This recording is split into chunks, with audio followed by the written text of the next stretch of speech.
Delhi NCR में pollution अपने peak पर है। साल दर साल दिल्ली एनसीआर में प्रदूषण की समस्या विकराल होती जा रही है।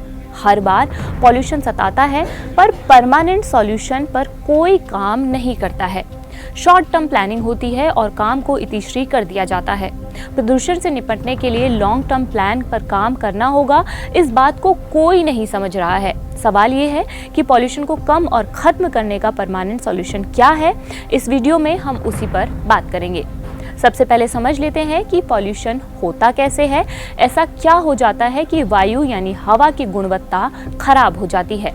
हमारे चारों तरफ जो हवा है उसमें nitrogen, oxygen, helium, hydrogen, argon जैसी कई गैसें शामिल होती हैं। ये गैसें वायुमंडल की गति की वजह से अच्छी तरह मिक्स रहती हैं, लेकिन जैसे ही इंसानी गतिविधियां जैसे कचरा जलाना, जीवाश्म ईंधन का इस्तेमाल करना, गाड़ियों का धुआं, निर्माण और लैंडफिल और कई अन्य कारण इन संतुलन को प्रभावित करने लगते हैं और हवा में प्रदूषण बढ़ने लगता है।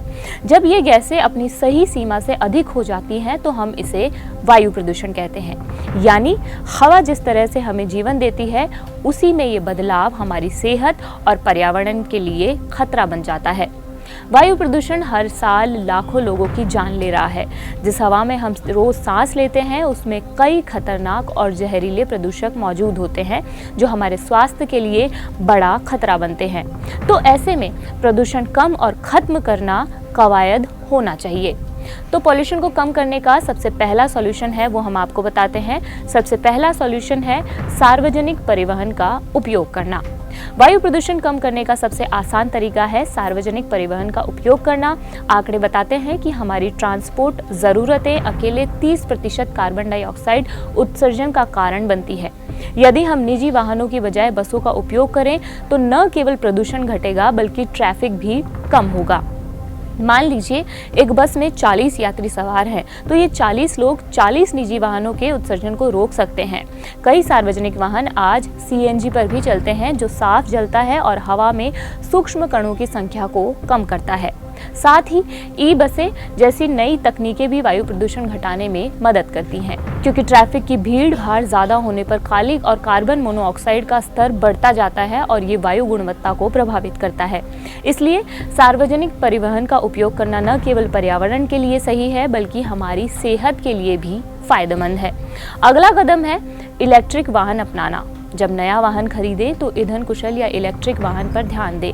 ई वाहन बहुत कुशल है और इन्हें चार्ज करना पेट्रोल या डीजल भरने की तुलना में सस्ता होता है। अगर आप नवीकरणीय ऊर्जा का इस्तेमाल करते हैं तो ई वाहन और भी पर्यावरण के लिए फायदेमंद हो जाते हैं। ई वाहनों में पेट्रोल या डीजल की तरह ज़्यादा पार्ट्स नहीं होते, इसलिए इन्हें मेंटेन करना आसान और सस्ता है। इनके लाइसेंस और रोड टैक्स भी कम है। सामान्य पेट्रोल और डीजल वाहन वायु में जहरीले प्रदूषक छोड़ते हैं जो हमारी पर्यावरण की सेहत के लिए हानिकारक हैं। इनमें मुख्य है कार्बन मोनोऑक्साइड, जिसे हम CO भी कहते हैं। ये खून में ऑक्सीजन ले जाने का क्षमता रखता है। इसके संपर्क में आने से सुस्ती, माइग्रेन और सांस की परेशानी हो सकती है। दूसरा है नाइट्रोजन ऑक्साइड। ये फेफड़ों और आंखों में जलन पैदा करता है और पौधों को भी नुकसान पहुंचाता है। तीसरा है सूक्ष्म कण। ये बहुत छोटे कण हैं जो नाक, गले और फेफड़ों को नुकसान पहुंचाते हैं। इंसानों और जानवरों में श्वसन और हृदय संबंधी बीमारियों का कारण बन सकते हैं। पौधों की वृद्धि और स्वास्थ्य पर भी असर डालते हैं। तो इलेक्ट्रिक वाहन अपनाकर हम न सिर्फ अपने खर्चे बचा सकते हैं बल्कि वायु प्रदूषण भी कम करके स्वास्थ्य और पर्यावरण दोनों की रक्षा कर सकते हैं। पॉल्यूशन को कम करने के सॉल्यूशन का अगला स्टेप है गोइंग ग्रीन पर विचार करना। अब आप सोच रहे होंगे कि गोइंग ग्रीन क्या होता है। गोइंग ग्रीन का मतलब है पर्यावरण के अनुकूल और जिम्मेदार जीवन जीना। इसका उद्देश्य हमारे प्राकृतिक संसाधनों की रक्षा करना और प्रदूषण को कम करना है। हरित जीवन शैली अपनाने से मिट्टी, जल और हवा में प्रदूषण घटता है, वायु की गुणवत्ता बेहतर होती है और हमारे स्वास्थ्य पर भी सकारात्मक असर पड़ता है। हरा भरा माहौल न सिर्फ हमें संक्रमणों और बीमारियों से बचाता है बल्कि मानसिक तनाव और चिंता को भी कम करता है। इसके अलावा ये हमारे घर, स्कूल और ऑफिस को स्वस्थ और सुरक्षित जगह बनाता है, जिससे स्टाफ और छात्रों की बीमारी की छुट्टियां भी कम होती है। सरल शब्दों में कहें तो छोटे छोटे कदम जैसे कचरा कम करना, प्लास्टिक का सीमित इस्तेमाल और ऊर्जा की बचत हमारे पर्यावरण और स्वास्थ्य दोनों के लिए बड़ा बदलाव ला सकते हैं। पॉल्यूशन को कम करने का अगला स्टेप है बाग लगाएं। पेड़ लगाना हमारी जिंदगी के लिए बहुत जरूरी है। पेड़ कार्बन डाइऑक्साइड लेते हैं और हवा से ऑक्सीजन छोड़ते हैं। ये हवा में मौजूद गंदगी और प्रदूषक भी साफ करते हैं। वायु प्रदूषण कम करने के लिए पेड़, झाड़ियों, इंडोर पौधे और हरा भरा खेत बहुत मददगार है। ये न सिर्फ हवा को साफ करते हैं बल्कि हमारे घर और ऑफिस में ध्यान केंद्रित करने में भी मदद करते हैं।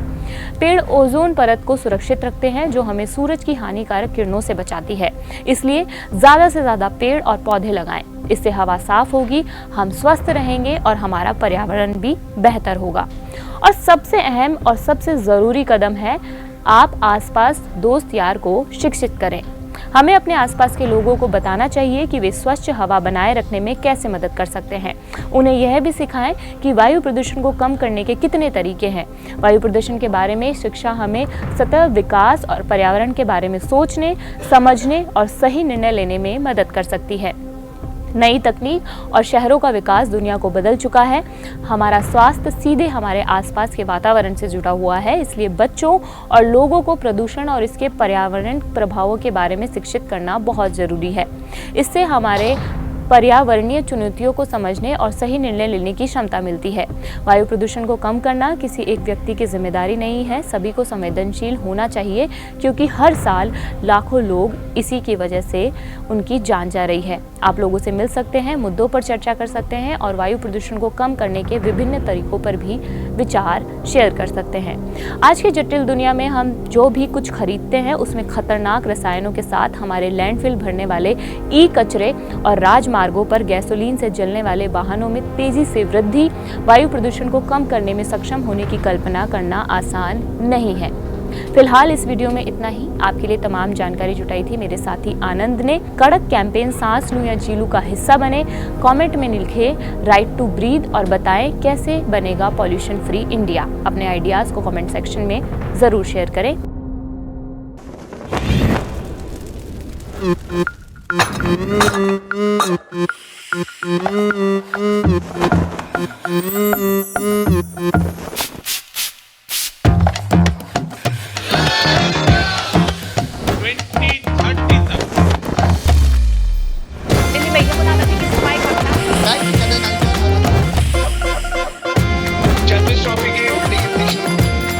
ये कड़क है।